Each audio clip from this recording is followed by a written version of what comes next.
ప్రజలకు కూడా చెప్పదలుచుకున్నాం ఏంటంటే ఇగో వాస్తవాలు చెప్పితే ఇగో ఇన్ని ఇబ్బందులు పడాల్సిన అవసరం ఉంటది.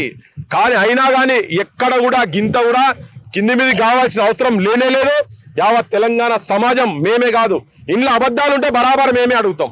మేము ఇక చూస్తానికే వచ్చిన వీడికి అసలు దీనిలో ఎంత వాస్తవం ఎంతున్నది ఏందని 2 రోజుల నుంచి నడుస్తున్నది ముచ్చట. మొన్న రాత్రి 9:30కు ప్లే అయి చూసిన కాడికెళ్ళి అంటే వాస్తవం మాట్లాడే గొంతులను మీరు ఎన్ని రకాలుగా ఇప్పుడు ఏం లేదు, ఇంట్లో కాంగ్రెస్ ఇన్వాల్వ్ అయి ఉన్నది, అన్ని రాజకీయ పార్టీలు ఇన్వాల్వ్ అయి ఉన్నాయి.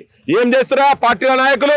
ఇంత బడి బజార్లో మోసం ఈడ అన్యాయం జరుగుతున్నది. ఇక్కడ ప్రశ్నించిన వాళ్ళ మీద మీరు ఇనుప పాదాలు పెట్టి తొక్కే ప్రయత్నం జరుగుతుంటే ఎవరిడా చూసుకుంటా ఊకినోడు ఎవరు లేడా తెలంగాణలో? యువతరం మీరు కూడా వీళ్ళు చేసేటువంటి దుష్ప్రచారాలు ఆ టీ న్యూస్ అనేది ఫస్ట్ బంద్ చేయాలి. ఇప్పుడు ఇంత తప్పుడు వార్తలు ఇచ్చినందుకు టీ న్యూస్ ఫస్ట్ బంద్ చేయాలి. బిడ్డ మీరు ఆధారాలతో బయటికి రాండి, రేపు మీరు ఎప్పుడు వస్తారో చెప్పండి, ఇక్కడికి వచ్చి కూర్చుంటాం.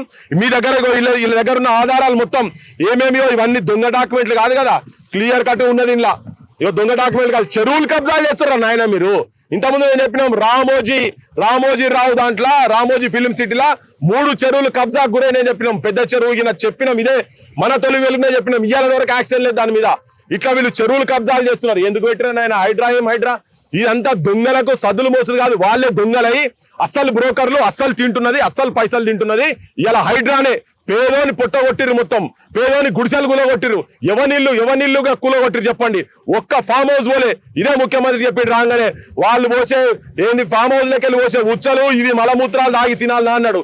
ఎవరిని ఫామ్ హౌస్ కూలగొట్టినావు? నీ అన్న ఇల్లు సొంత నీ అన్న ఇల్లుంటే ఆ పడేసినావు నువ్వు ఆడ.